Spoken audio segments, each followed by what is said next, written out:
and dances and sings all the time. And I'm like, that's me. You know, That's that's so great. yeah. It's so great. So when you originated you originated roles here in Mexican theater pieces that were produced in the United States as well, right? Mm-hmm. And then during one of those, that's when you get on your feet, I believe. Well, on your feet, no, on your feet came because I came in 2016. Mm-hmm.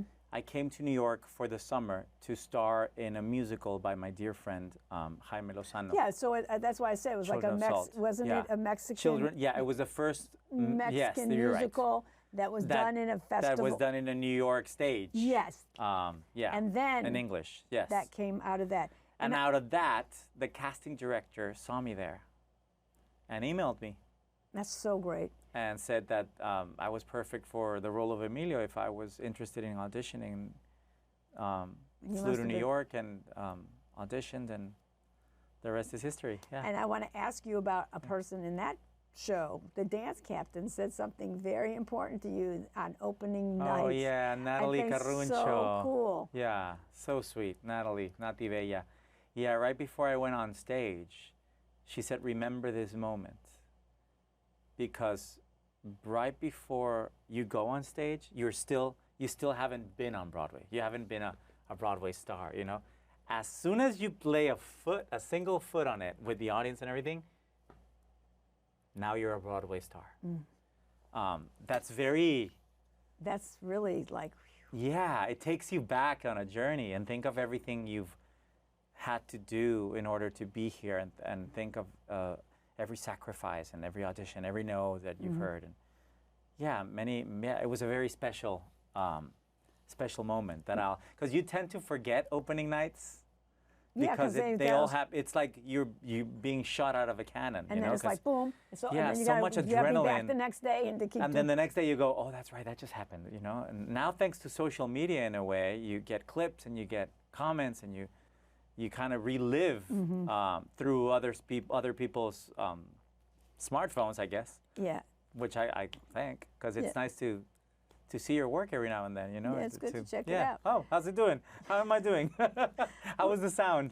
Yeah. It's true, and then you go, oh wow, that did play okay. I felt good in it, but I see that it. And especially now, Anne-Marie, that our industry has changed so much, because now actors, we are responsible for the result of an audition, not casting directors anymore, because they'll get final say.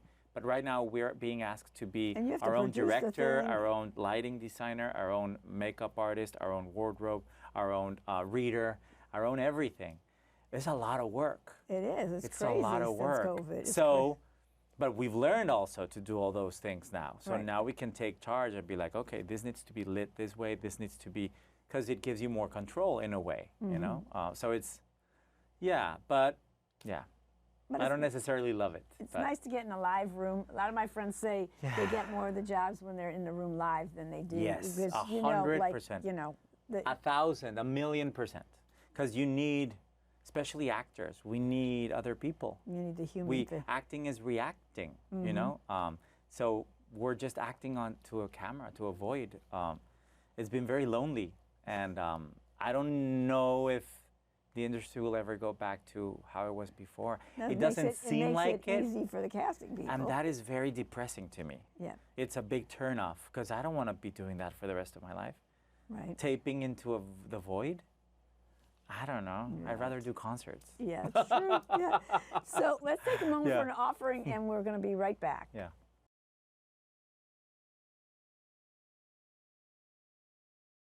We're back, and we're running out of time. Running out of time? Well, we can do more if you want.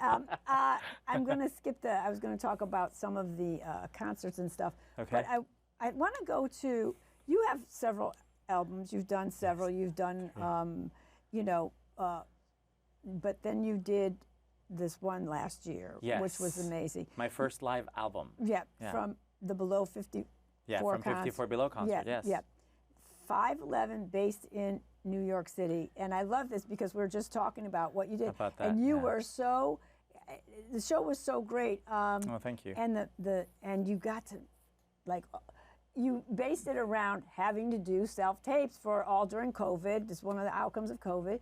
And you sang all your favorite, like, male characters that some of you've done? Some I've done, some I've auditioned, and some I would love to audition. Right. Yeah. And how was that for you, putting that together? And, you know, what's it like to have that, you know, do the show, taping at the same time, plus your mom's there. And I love the fact you go like, I don't know how many times my mom comes to New York, I always have to take her to see Phantom. Always. And then you did that beautiful rendition in Spanish, which is so special to me. Yeah. So how was putting that together, and how is putting any of your, like, you know, below 54 type things together? It's a lot of work, but it's also a lot of fun because it's very creative. I'm in control in a way, but I'm also in control with collaborators who are also in control, you know, so we share the control in a way. Robbie Roselle, who's become one of my best friends in the world, is my director and co-writer. Brian J. Nash, my brilliant musical director, who always assembles the finest musicians in the city to play. And you had two great performers with you, yes. too. They were so fabulous. So much fun. Alexis Michelle from RuPaul's Drag Race. And she did, you guys had song, you did I Am Woman. Oh, it You was Are Man. So wonderful. From Funny Girl. It was so sweet. It was so wonderful. And then Linedi Henao, who was made history last year as the first Latina leading lady to originate a role in an Andrew Lloyd Webber. Yes, Bad Cinderella. Andrew Lloyd Webber show. Yeah. So there was no.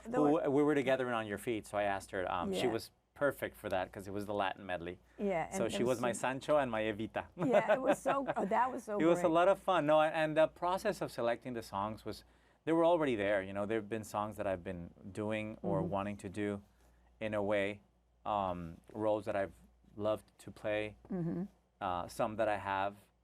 And it was great. We also almost stuck to the original arrangements too. We didn't, because it's ultimately a self-tape in a way. Right. So you can't really change the concept and do like a pop version. You know, you can't. You have to like I say, you can't Barbra Streisand it. That's you know, true. you can't change it. Yeah.